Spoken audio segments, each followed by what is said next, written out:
Quantas vezes você já sentiu que o chão desapareceu sob seus pés? Que uma perda, um fracasso ou até mesmo uma desilusão fez o mundo parecer mais cinza? O luto não é só sobre a morte, é sobre aquilo que amamos, mas nos foi tirado. Um sonho, uma relação, uma oportunidade. Hoje, eu quero te convidar a olhar para o luto com outros olhos, porque é no luto que nasce o herói dentro de nós.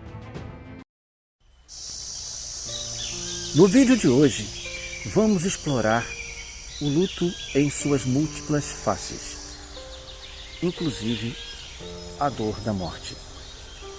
E refletir sobre como essas experiências podem nos convocar a sermos os heróis de nossa própria jornada. Assim, vamos falar sobre a coragem necessária para enfrentar a dor, a força de revitalizar a vida e a beleza que pode surgir das cinzas de nossas perdas. Porque, mesmo nos momentos mais sombrios, sempre há a oportunidade de uma reconstrução e de uma esperança. O psicólogo humanista Carl Rogers já dizia que em cada pessoa há sempre um potencial inato para crescer, mesmo em meio a dificuldades. O escritor Viktor Frankl, e psiquiatra, nos mostra que o sofrimento pode nos fazer encontrar um propósito de vida.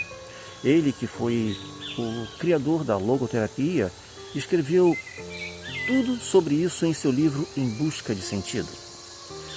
O senso comum costuma relacionar o luto ao evento morte, talvez porque seja realmente a dor mais forte, mas nós vivenciamos vários outros lutos durante toda a nossa trajetória humana.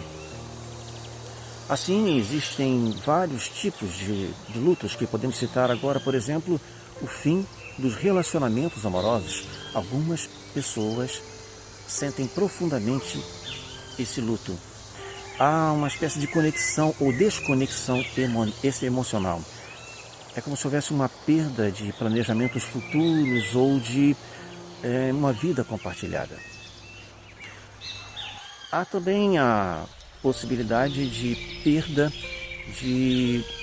quando há uma mudança de endereço ou de cidade. Nesse momento é como se houvesse uma quebra do vínculo social. As pessoas passam por uma espécie de perda de pertencimento, de vínculo ou de familiaridade com o ambiente com o qual estava tão acostumado. Principalmente se era uma criança, um adolescente que passou a vida inteira morando num determinado lugar e foram para um outro endereço desconhecido, completamente novo. Então é uma espécie de uma sensação realmente de perda, de luto em relação ao estado que se vivia anteriormente. Um outro tipo de exemplo é a perda de um emprego. Nessas horas, o que normalmente acontece são o desespero, o medo, mas também nesse momento é possível que haja a possibilidade de uma virada de chave. Essa pode ser a oportunidade catalisadora de mudança de propósitos. Há, de repente, a possibilidade de novos estudos, novos propósitos e até mesmo de novas carreiras. Mas sim, no começo é terrível. Muitas pessoas realmente sentem aquele baque, porque é uma perda de identidade funcional. Há também a possibilidade de mudança de uma fase de vida. Nesse momento em que nós passamos de fases da infância para a adolescência, fase adulta e de repente uma fase maior, mais avançada e até na aposentadoria. Tudo isso pode representar um luto. Quando saímos da infância e passamos para a adolescência, é como se de repente nos tornássemos órfãos de pai e mãe, porque nesse momento não há mais aquela passagem de mão na cabeça, não é? Agora a cobrança sobre os adolescentes se torna cada vez maior. A responsabilidade que lhes é atribuída é muito maior. Então isso funciona como uma espécie de luto. Perdi a minha infância. Quando há também a troca ou mudança de papéis familiares. quando os nossos filhos crescem, se casam e vão morar em outro endereço, ou vão para um outro estado porque de repente passaram num concurso público, há aquela chamada síndrome do ninho vazio. Isso para muita gente funciona como uma espécie também de luto, de perda, e os filhos não estão mais aqui. Ou ainda quando os filhos precisam cuidar de seus pais idosos. É uma mudança brusca. A perda da liberdade que antes se tinha, agora é a dedicação total àqueles que nos geraram. Então, nesse momento, no começo, há também uma sensação de luto. Quando nós não conseguimos superar bem essas perdas, esses lutos, pode haver uma consequência ou algumas consequências psicológicas, como depressão, ansiedade, baixa autoestima, transtornos psicossomáticos, isolamento social. O escritor Joseph Campbell, em seu livro A Jornada do Herói, ele diz que todo herói sempre nasce com uma zona de conforto. Depois vem uma tragédia e o desequilibra, obrigando-o a novos desafios. E é exatamente assim como nós também nos sentimos na vida. Falando sobre o exemplo morte, nós sabemos que ela realmente vai chegar, vai acontecer com todos, mas nós sempre atribuímos a morte ao vizinho. Vai acontecer na família do outro, mas quando ela chega dentro da nossa casa, é como se uma tragédia tivesse acontecido e nos desequilibra, nos obriga a esses tais desafios. E é nessas horas que nós precisamos ganhar forças para nos reconectar com a vida, para sermos os heróis de nós mesmos e seguirmos adiante. É difícil, mas é o momento em que esse herói precisa realmente vingar, precisa sair de dentro de si mesmo. As produções cinematográficas, elas dão também exemplos de certos lutos. Por exemplo, no filme Rei Leão, o Simba, quando perde seu pai, o rei Mufasa, ele se isola. E é através do luto que ele se reconecta com a vida, ou redescobre a sua força e propósito, porque ele começa a entender que precisa liderar seu povo e salvar a sua terra. No filme Divertidamente, a emoção da alegria, ela acredita que precisa estar 24 horas por dia na cabeça da menina Riley, proporcionando-lhe alegria o tempo todo. Mas a alegria demais se torna tóxica. E a própria emoção, a alegria, começa a entender que precisa dar espaço também para a tristeza. A tristeza tem também a sua importância em nossa vida. E quando a menina Riley, depois de se mudar de endereço e sentir essa perda, começa a ficar triste porque não tem mais aquele local onde morava. Mas a partir da tristeza, ela começa então a aceitar a própria dor. Ela se descobre agora com novas amizades e ela começa a seguir em frente. No filme do Homem-Aranha, Peter Parker, quando vê que seu tio Ben é assassinado, ele precisa se reencontrar, se reconectar. É a partir daí então que ele começa a ter mais responsabilidade e ação. É aí que o herói surge, sai de sua zona de conforto. Precisamos sair dessa zona de conforto constantemente para aceitar que as mudanças são importantes, elas ocorrem na nossa vida. Temos que buscar um significado para isso. Sempre passamos por possibilidades de provocações de zona de conforto para mudarmos. Na vida, nós sempre estamos diante de duas grandes portas: a do medo e a da ousadia. Bom, a do medo nós já conhecemos. Nós normalmente a abrimos e ficamos atrás dela porque ali é confortável. Sabemos que se não vai melhorar muita coisa, mas pelo menos sabemos que onde estamos. Não nos arriscamos. É uma zona de conforto. E a porta da ousadia é aquela que tem o desconhecido atrás dela. Muita gente não se atreve a passar por ela. Mas quem consegue encontra um mundo diferente e promissor. O herói segue adiante. Há um novo sentido, um novo objetivo. É muito importante entender que nós precisamos tomar uma decisão nesse sentido. A psiquiatra suíça Elisabeth Kübler-Ross, ela estabeleceu 5 estágios de luto. Mas quando ela o fez, ela escreveu isso em seu livro Sobre a Morte e o Morrer. Ela se baseou, na verdade, no luto que é vivenciado pela pessoa que se encontra no leito de morte, no hospital, já condenado basicamente. Mas esses estágios se estenderam depois também para todas aquelas pessoas que acompanham, de uma certa forma, um luto, uma perda. Alguém que já morreu e essas pessoas estão vivenciando o próprio luto. Então, esse conceito, esses estágios, passaram também a representar essas pessoas. Ela citou 5, mas na verdade eles não seguem a mesma ordem. Não acontece com todas as pessoas da mesma forma. Cada um tem um luto diferente. Para ela, a primeira fase é a da negação. A ficha não cai. Quando a gente sabe realmente que um parente ou um amigo veio a falecer, dói e a gente não consegue aceitar, não consegue entender. Então há aquela negação. Não cai, a ficha não cai. Mas essa é uma fase que normalmente não dura muito tempo. Em seguida vem o que ela chama a fase o estágio da raiva. É aquele momento em que nós conseguimos sentir raiva de tudo, de todos e até de Deus. Tudo realmente parece ser culpado. Nós não queremos realmente entender que aquilo ali realmente aconteceu. A terceira fase, ou o terceiro estágio, ela chama de barganha.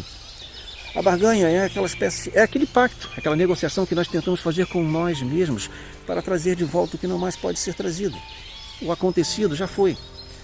É quando nós dizemos, se eu tivesse chegado antes, ela não teria morrido.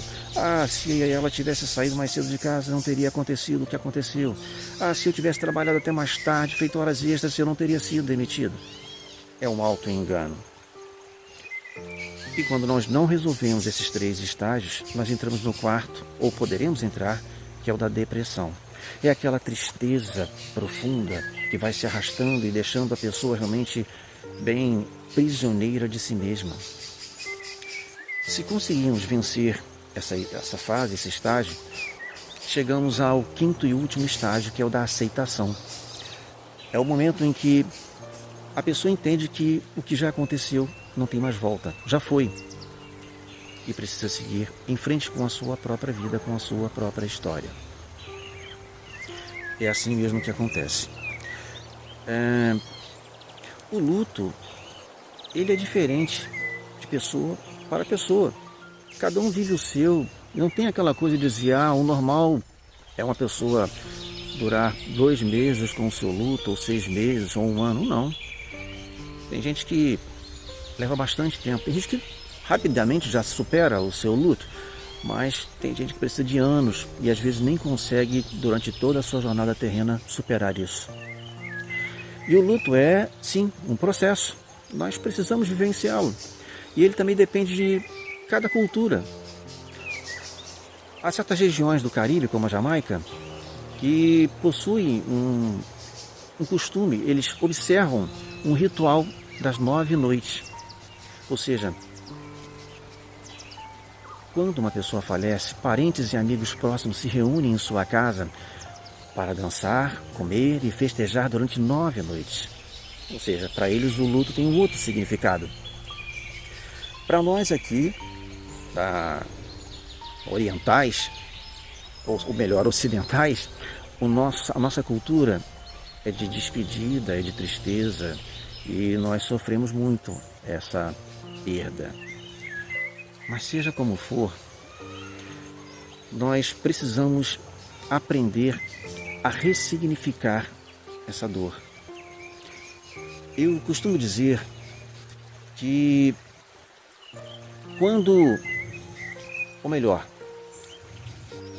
em cada cicatriz que há no nosso corpo, podem representar, ou na verdade podem representar aprendizados, ou um certo tipo de aprendizado. Elas geram, na verdade, um certo tipo de aprendizado quando nós olhamos para essas cicatrizes. Eu me lembro de quando eu era jovenzinho, quase adolescente, eu estava montado em minha bicicleta e desci uma ladeira com uma colega na garupa. Só que eu vinha na velocidade e eu precisava virar a esquina mais à frente e tive que frear bruscamente. Eu caí, nós nos machucamos. Ela ralou o braço, a perna, eu marquei bem o meu joelho esquerdo. E todas as vezes que eu olhava para essa marca, que hoje já é praticamente imperceptível, eu lembrava do momento e do aprendizado que tive. Então, as cicatrizes, elas podem sim gerar um certo tipo de aprendizado. Nós nos tornamos mais responsáveis,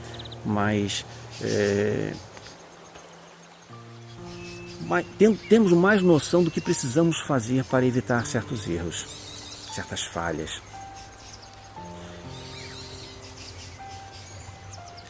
Normalmente, quando há uma perda, há uma morte, as pessoas têm aquela sensação de dor, de um buraco profundo dentro do peito, vazio.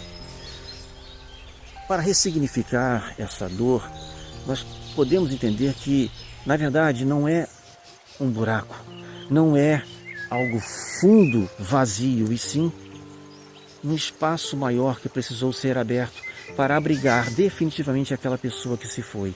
Ela era tão grande, tão importante para nós, que precisamos de um espaço maior para abrigá-la, para importá-la para dentro de nosso peito. Agora não somos só nós mesmos, temos mais um morando conosco, ou mais outro, ou mais outro, ou mais outro, dependendo de quantas pessoas já nos deixaram. Assim, não é bom que caminhemos pela vida deixando cacos, pedaços ou partes de nós mesmos espalhados pelo chão.